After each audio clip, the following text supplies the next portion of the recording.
Hello, my name is David Hernandez, and joining me is my friend. Gabriel Negative. This is our first time doing this. Of course. Yes, very much. Oh, yes.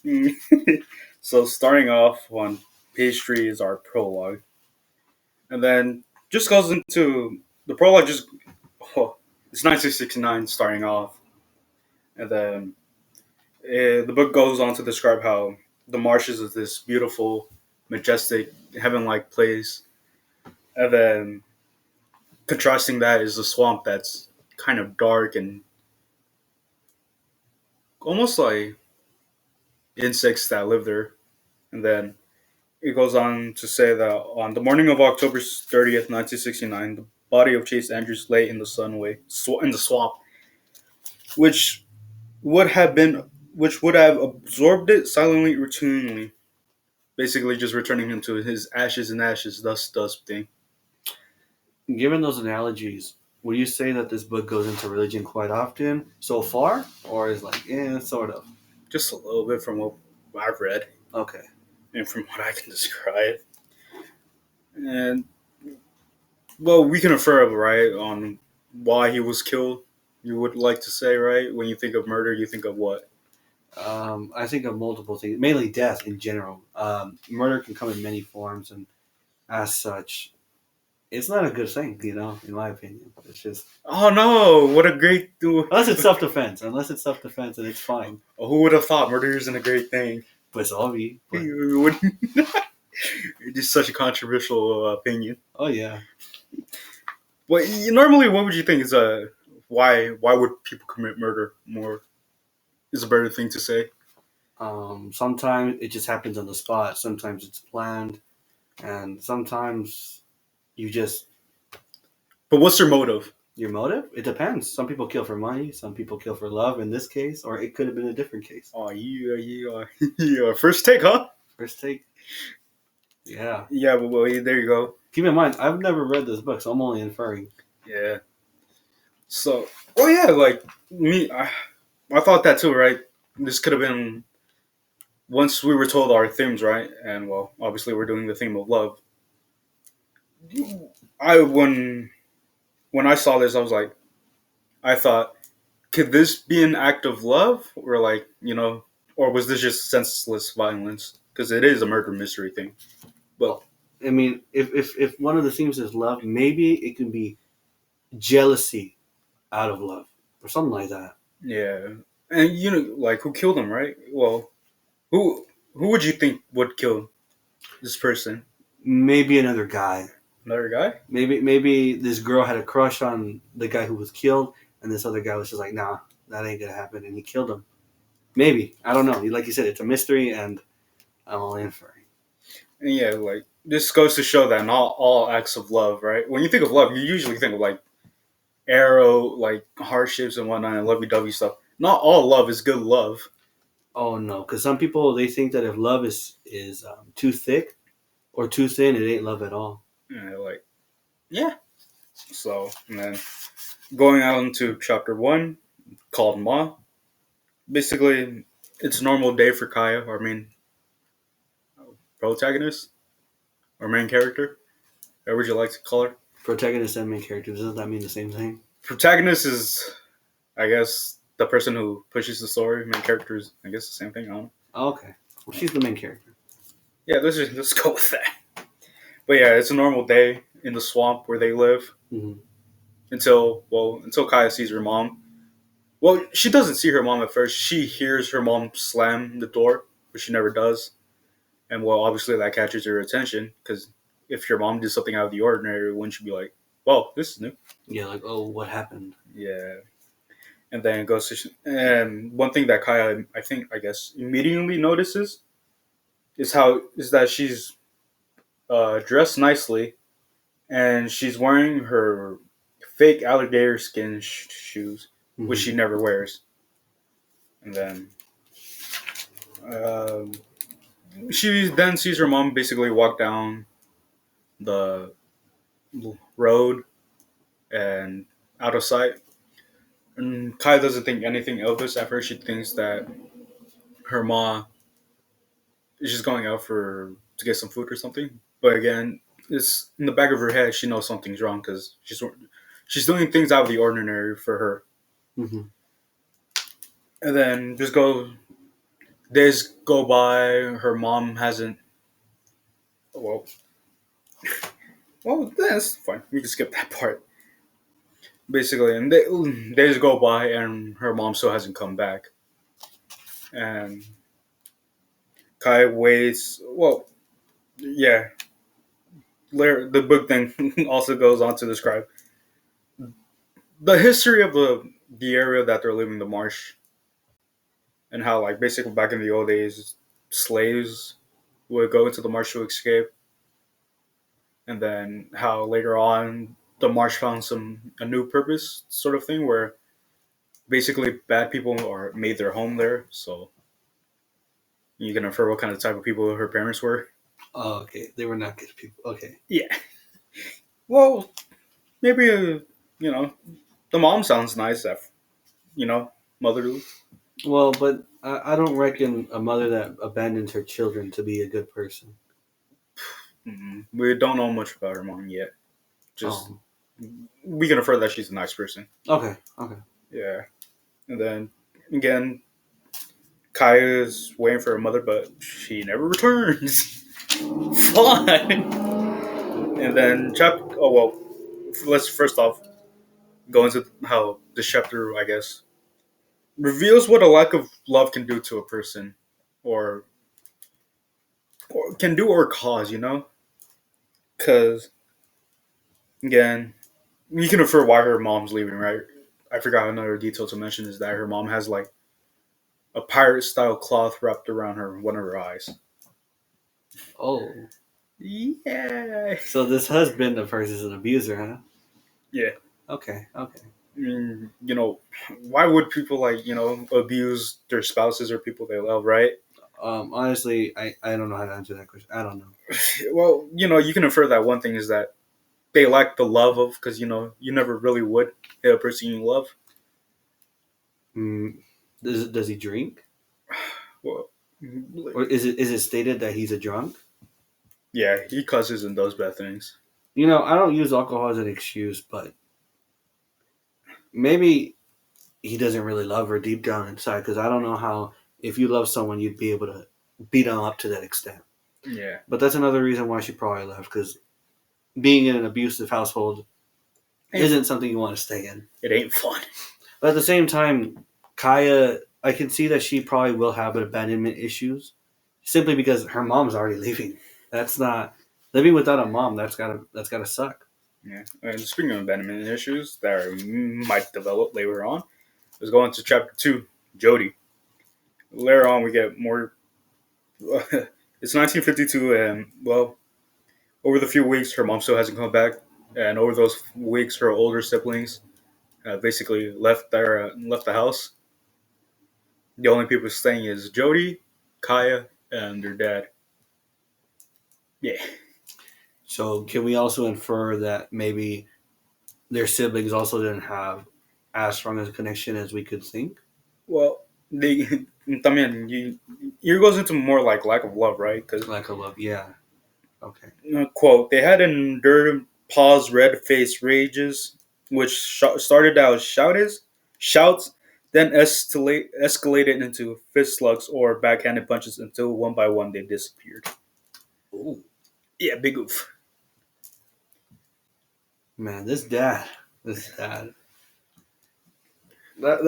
gotta suck because then their love bond isn't as strong as maybe Kaya would have hoped because there are many siblings out there that probably would have taken their younger siblings Yeah, then just out of love in general.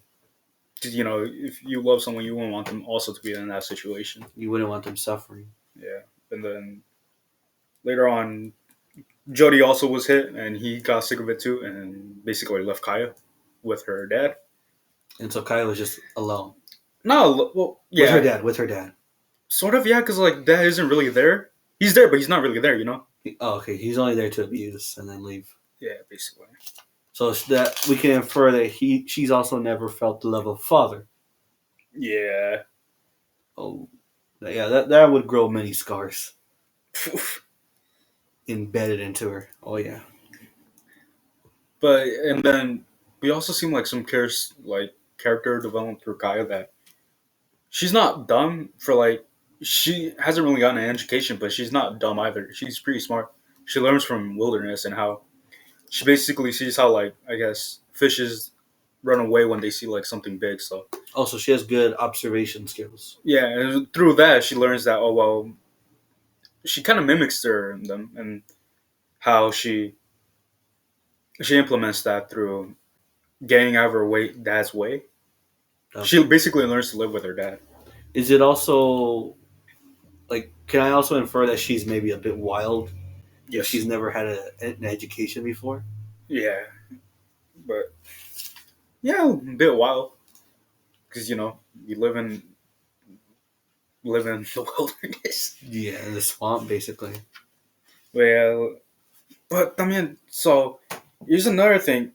You here the dad's a complex character because he fought World War I think one or no he fought in World War Two, and he basically got his leg injured, and now he gets paid. You know what veterans? Compensation. Yeah, there you go. He basically gets compensation, and instead of like what leaving her own daughter to starve, right? Because why should he care? He doesn't love her, right? Mm-hmm. But he gives her money to get some food.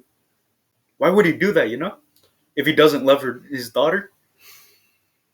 Maybe just out of a fatherly duty. I don't know. Because remember, he obviously doesn't care enough about them that he can hit them, right? Do you think that him going to war maybe caused some sort of PTSD? That's why he drinks because he has traumas that he's unwilling to share. Yeah, probably. Like, Because I don't know. I am a bit confused on that too. yeah, he he doesn't have enough love that he can't hit them or something like that. But he does have enough love that he doesn't want them to starve or hers to starve. Yeah, I guess. I mean, another thing is that he was mad that his wife left him, so he basically started a bonfire through everything that she left in there. And Kaya didn't like that, so like she tried stopping her dad, right? And when her dad was about to hit her too, but he stopped. Why would he do that? You know? What's Maybe somewhere deep in his heart, he probably feels some sort of love for Kaya, but it's not as strong to show it. I have no clue. love is complicated. But it can be simple. It can, but come on. Yeah, I know. And then chapter 3 in Chase is called Chase, and we get basically two boys come across Chase. They go to the sheriff and report the body. Normally, the sheriff or like the police don't get involved in marsh murders because they honestly couldn't care more or less. Because we've been described that how what's it called? The marshes where bad people live. Yeah. So like their mind says murderers kill murderers. Who cares? Okay. Oh. But Chase is different. They known Chase since he was a kid and a star football player. Oh. Okay. Oh. So he's popular. He's well known. He was popular, and they couldn't ignore this one. Of course. Yeah. If they've known him, you wouldn't want to ignore someone like that either.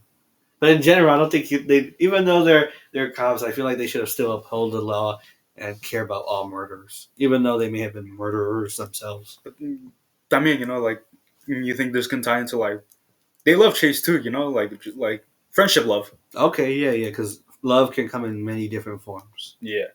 So obviously, I guess since we can infer they're friends, that you know you wouldn't ignore your friend's death. Hopefully. Hopefully, you'd want to maybe avenge them in some sort of way. And yeah, they're. That's basically about it. Almost. We get some knowledge that Chase is married. Oh, whoa. Damn. So someone cares about him. Someone loves him. But here's the messed up thing. Quote, Chase might bring another woman to the tower. Forbidden love. Oh. Oh.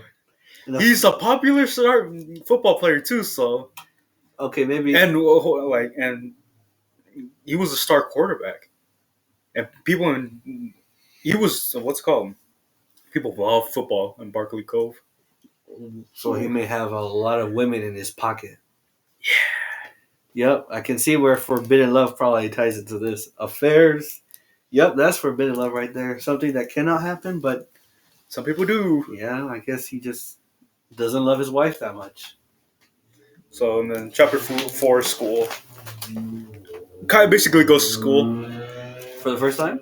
Yes, she's 7. 7 years old? Yeah, Okay. she should have gone at 6, but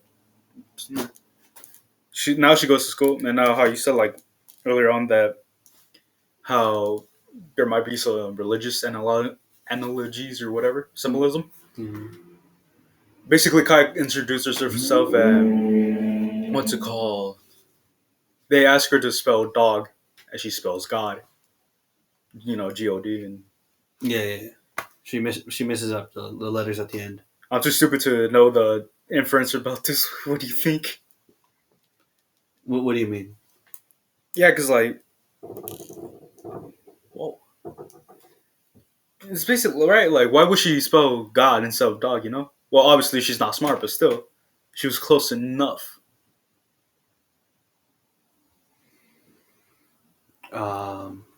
Mm, I don't know. We're too stupid to interpret this. So wait, how do the students? They laugh at her They laugh at her because children are little punks. and the teacher. She basically tells them to, hush. That's it. That they know better and that they should be laughing at her. Maybe she doesn't believe in a god, or does she? Too early to tell. Yeah, because keep in mind she's also 7 years old, never had an education. I could only infer that she made an honest mistake, unless meant otherwise. Still kind of weird though.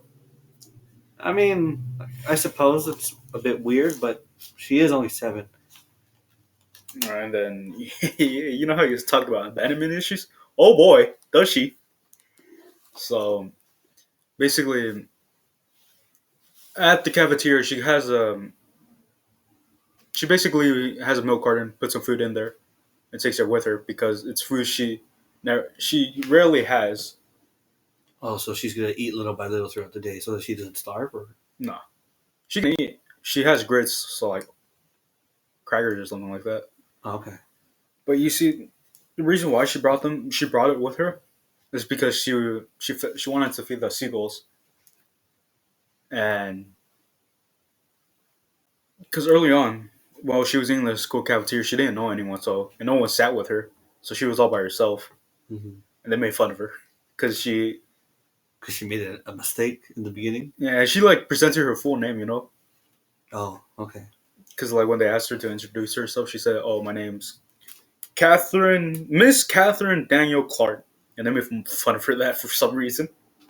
Okay, I mean, I don't see anything funny in that, but Yeah, all right, kids can be bullies, I guess. yeah, Punks, as you've stated before. but and after she's done with her giving food to the seagull, she starts crying. She doesn't want her to leave them. She doesn't want them to leave her. There you go. She's only 7 at this time, bro. Damn. So the seagulls are like her quote unquote friends. Yeah, so she started crying because she didn't want to leave them, but luckily they didn't for now. Okay. And and how this also demonstrates, I guess, or illustrates an idea of how a lack of love can give you some issues in your life, or like scars. Loneliness. Yeah. Or the fear of loneliness. Then chapter 5, I guess, investigation. We get more on Chase and the crime scene. Mm-hmm. Basically, the fire tower 60 feet tall. Pretty sure enough to kill a person if you fall. Just from fall. Down. And then, as the more you climb up to the tower, the narrower the path gets, and how I guess like think of it like a trapdoor kind of thing. Okay. Where like if you don't close the trapdoor or something like that, I honestly didn't really understand that much. Does it like lock you out or Like, lock you in? not like you win. So it's a trap door, so like you fall through it. Oh, okay, yeah, okay. And that's basically what happened to Chase. Basically, someone led him up to the tower and made him. He basically fell down the what you call it trap door, and he died. That's basically that's his. And as he was falling, he hit like the base of the fire tower, and so he had some head wounds on the back of his head, and things like that of that nature. And we get more on that. They were running through the list of suspects, like because it looks like an accident, right? There's no, I guess, fingerprints or anything of that nature. Only that Chase fell and he died. And but no, We could probably only assume that whoever murdered him was someone he trusted. they say that like Chase isn't the type of person to like go anywhere with a stranger almost. So it's someone he probably knew, and we can also infer it's probably a guy like you said, because Chase is a heavy guy. He played football. Do you think it could be the wife? No. No. Well, probably. Well, we can't rule that out. But he's a heavy dude, so it's hard for someone to just push him. Because I was thinking if it was the wife catching him on one of his affairs, maybe it could tie in with love. How she felt that he didn't love her, and so out of jealousy, boom. Yeah, and we learn more about shit. Well, like I said, we learn more. He slept with basically anyone he wanted to. Married women, single women. Damn. Yeah. He was a, what do you call it? A playboy. Yeah, player. Player. So, and he was married. Yeah. So this man didn't have any commitment issues whatsoever. He was a dog. They call him. No, he was worse than the dog. What's worse than a dog? It's because you know how if you don't, neuter your dog, you're gonna be trying to have kids. They say he was worse than that, bro. Oh, damn. Yeah, and then that's fine. I guess basically almost about it. They walk through the scene of the crime. There's probably a lot of people who want to kill him. But it's someone close. But we can also infer it's someone close to him. Yeah. Okay. And you got any other ideas on that or what? I'm gonna call it right here and now. I think it is the wife. Calling the wife? I'm calling out the wife. I think it's the wife. I've never read this book, keep in mind, but I think it is the wife. Well, shoot. I really think if it's not the wife, then maybe a husband of who he had an affair with. All right, so either wife or husband of married woman. Yeah, something of that nature. If not, then I'm stunned. I don't know. Well, you heard it here. We're calling the wife. Well, Gabriel is. I don't have a guess right now. Well, later.